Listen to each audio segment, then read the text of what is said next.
ഇന്ന് നമ്മളൊരു അടിപൊളി ഈസി പാസ്ത റെസിപ്പിയാണ്. ഫസ്റ്റ് ഇതിന് പാസ്ത ഒരു ടീസ്പൂൺ ഓയിലും കുറച്ച് ഉപ്പും ചേർത്ത് നന്നായി ബോയിൽ ചെയ്തെടുക്കാം. നന്നായി പാസ്ത വെന്തതിന് ശേഷം നമുക്ക് അത് ഊറ്റിയെടുക്കാം. നന്നായിട്ട് ഊറ്റിയെടുക്കണേ, അതിൻ്റെ വെള്ളം ഫുള്ളും കളയണം. അടുത്തത് നമ്മൾ സോസ് ഉണ്ടാക്കാൻ തുടങ്ങുകയാണ്.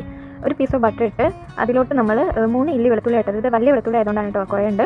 നിങ്ങൾ ചെറിയ വെളുത്തുള്ളി ആയതുകൊണ്ട് ആണെങ്കിൽ ഒരു 5 ഇല്ലിയൊക്കെ വെളുത്തുള്ളി ഇടാം. എന്നിട്ട് അതൊന്ന് ബ്രൗൺ ഷെയ്ഡ് ആവുന്നതിൻ്റെ മുന്നേ തന്നെ നമ്മൾ പാൽ ഒഴിക്കുക. ഞാൻ 3 കപ്പ് പാലാണ് ഒഴിക്കുന്നത്.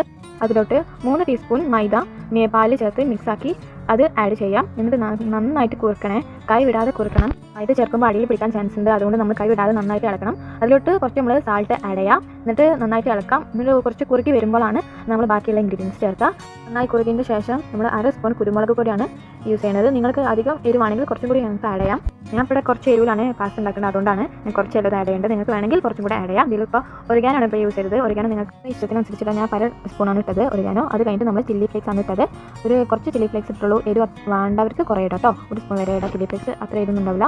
അപ്പോൾ ഇത്രയുള്ളൂ നമ്മൾ ഈസി പാസ്ത. നിങ്ങൾക്ക് എല്ലാവർക്കും പാസ്ത ആഡ് ചെയ്യാം. ഇത്രയുള്ളൂ നമ്മൾ ഈസി ടേസ്റ്റ് പാസ്ത. നിങ്ങൾക്ക് ഇതിൽ ചീസ് വേണമെങ്കിൽ ആഡ് ചെയ്യാം കേട്ടോ. ബൈ.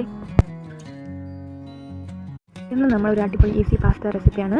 ഫസ്റ്റ് ഇതിന് പാസ്ത ഒരു ടീസ്പൂൺ ഓയിലും കുറച്ച് ഉപ്പും ചേർത്ത് നന്നായി ബോയിൽ ചെയ്തെടുക്കാം. നന്നായി പാസ്ത വെന്തതിന് ശേഷം നമുക്ക് അത് ഊറ്റിയെടുക്കാം. നന്നായിട്ട് ഊറ്റിയെടുക്കണേ, അതിൻ്റെ വെള്ളം ഫുള്ളും കളയണം.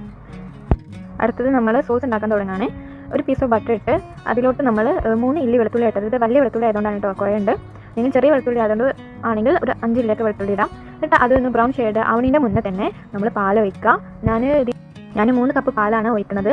അതിലോട്ട് 3 ടീസ്പൂൺ മൈദ പാൽ ചേർത്ത് മിക്സാക്കി അത് ആഡ് ചെയ്യാം. എന്നിട്ട് നന്നായിട്ട് കുറുക്കണേ, കൈ വിടാതെ കുറുക്കണം. മൈദ ചേർക്കുമ്പോൾ അടിയിൽ പിടിക്കാൻ ചാൻസ് ഉണ്ട്, അതുകൊണ്ട് നമ്മൾ കൈ വിടാതെ നന്നായിട്ട് ഇളക്കണം. അതിലോട്ട് കുറച്ച് നമ്മൾ സാൾട്ട് ആഡ് ചെയ്യാം. എന്നിട്ട് നന്നായിട്ട് ഇളക്കാം. എന്നിട്ട് കുറച്ച് കുറുക്കി വരുമ്പോഴാണ് നമ്മൾ ബാക്കിയുള്ള ഇൻഗ്രീഡിയൻസ് ചേർക്കുക. നന്നായി കുറുക്കിയതിന് ശേഷം നമ്മൾ 1 സ്പൂൺ കുരുമുളക് പൊടിയാണ് യൂസ് ചെയ്യുന്നത്. നിങ്ങൾക്ക് അധികം എരിവാണെങ്കിൽ കുറച്ചും കൂടി ഞങ്ങൾക്ക് ആഡ് ചെയ്യാം. ഞാൻ ഇവിടെ കുറച്ച് എരിവിലാണ് പാസ്ത ഉണ്ടാക്കുന്നത്, അതുകൊണ്ടാണ് ഞാൻ കുറച്ച് എല്ലാം ആഡ് ചെയ്യേണ്ടത്. നിങ്ങൾക്ക് വേണമെങ്കിൽ കുറച്ചും കൂടെ ആഡ് ചെയ്യാം. ഇതിലിപ്പോൾ ഒറിഗാനോ ഇപ്പോൾ യൂസ് ചെയ്തത്. ഒറിഗാനോ നിങ്ങൾക്ക് ഇഷ്ടത്തിനനുസരിച്ചിട്ട് ഞാൻ 1 സ്പൂണാണ് ഇട്ടത് ഒറിഗാനോ. അത് കഴിഞ്ഞിട്ട് നമ്മൾ ചില്ലി ഫ്ലേക്സ് ആണ് ഇട്ടത്.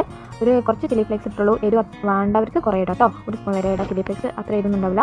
അപ്പോൾ ഇത്രയുള്ളൂ നമ്മൾ ഈസി പാസ്ത. നിങ്ങൾക്ക് എല്ലാവർക്കും പാസ്ത ആഡ് ചെയ്യാം. ഇത്രയുള്ളൂ നമ്മൾ ഈസി ടേസ്റ്റ് പാസ്ത. നിങ്ങൾക്ക് ഇതിൽ ചീസ് വേണമെങ്കിൽ ആഡ് ചെയ്യാം കേട്ടോ. ബൈ.